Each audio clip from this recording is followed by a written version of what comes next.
Mark Stefan Carlson was born on the 19th of September 1957 and was the fifth of 9 children. Mark was described as an honest, shy, naive and hard-working young man who adored his family. He was very responsible and didn't smoke or drink alcohol, and he never got into any trouble. He was a good swimmer and also taught Little League baseball in his spare time, and by 1974 he had started working at the Downtowner Motel as a busboy in Boise, Idaho. On Sunday the 20th of October 1974, 17-year-old Mark drove to Huckleberry Flat, Horseshoe Bend, to go hunting for the very first time. Some sources claimed that he went hunting alone, whereas others claimed that Mark went on this trip with some work colleagues. The Boy Scout and keen bowler's family became concerned when he didn't return home that night. A snowstorm hit the area as darkness fell, and snow continued to fall through into the following morning, but by this time, Mark still hadn't returned home, so his mother and stepfather contacted police to report him as a missing person. Idaho police, along with search and rescue teams and members of the Fish and Game Department, began searching at the Horseshoe Bend area for Mark, though the wintry conditions made the initial search rather challenging.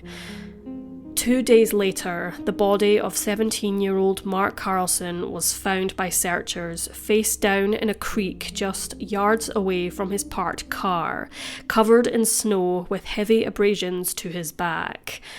Mark had been shot once with a single high-powered rifle on the left side of his stomach. The bullet had exited through his back, however it was never recovered. He also had a bump on his head which suggested that he was struck over the head with possibly a crowbar or a similar object. The medical examiner determined excessive blood loss was the teenager's cause of death. Interestingly, Mark's rifle that he had taken with him and his hunting vest were both absent from the scene. Searches were conducted to find these items, but unfortunately at this time neither were recovered.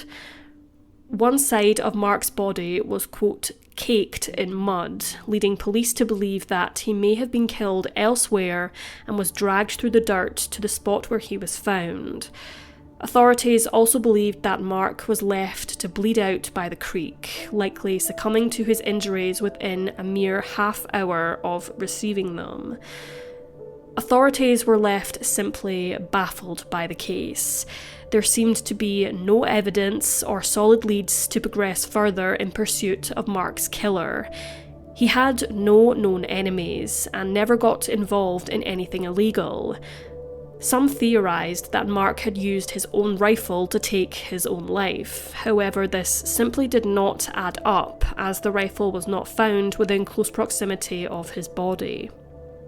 A couple who lived on the ridge by the creek saw Mark alive and well twice on the day he arrived, once with his hunting vest on, and on the second occasion he was carrying it. Mark's family, friends and co-workers were later interviewed by authorities, but unfortunately couldn't offer any help with the investigation, specifically as to who could have committed this heinous crime. With no leads or tips, the trail quickly went cold.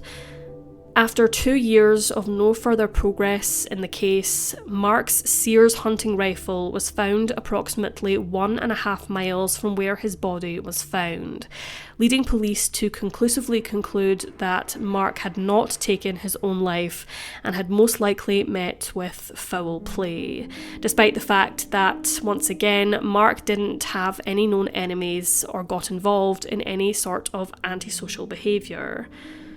Though his rifle was recovered, his new red hunting vest was not, and to this day has never been found. Police ruled out robbery as a possible motive in this case due to the fact that valuables were still on Mark's body when he was found, including 3 work paychecks, and his 1965 Mustang was found where he had parked it before going hunting, untouched, about 100 yards from where his body was found in the creek. A Circle K convenience store clerk apparently came forward and told police that he had seen someone with Mark on the day he went on his hunting trip. However, authorities are unsure whether the clerk had the right dates in mind, therefore were sceptical of his testimony.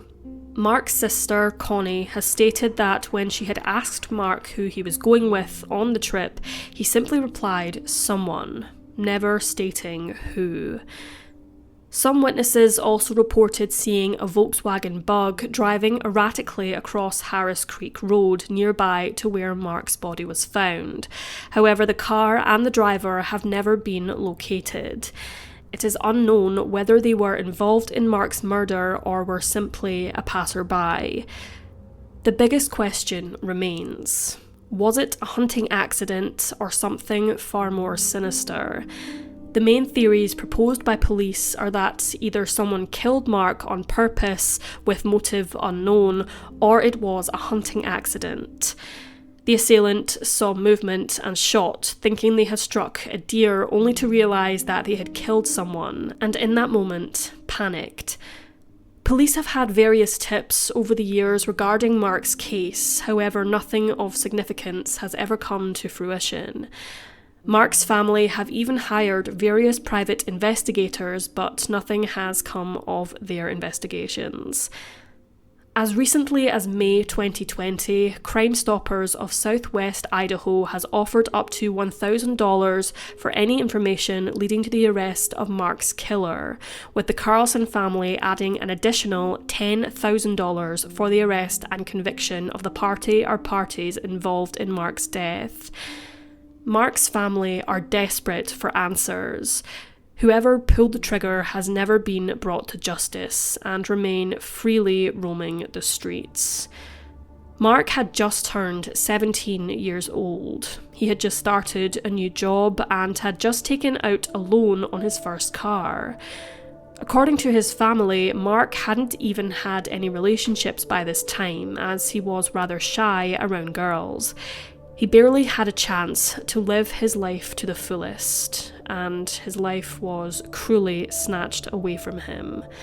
The Carlson family believe that if some of Mark's work colleagues were with him that day, something which is widely disputed, one of them could be responsible for the 17-year-old's death. But unfortunately, without any evidence to prove this, it is impossible to charge anyone in relation to Mark's death.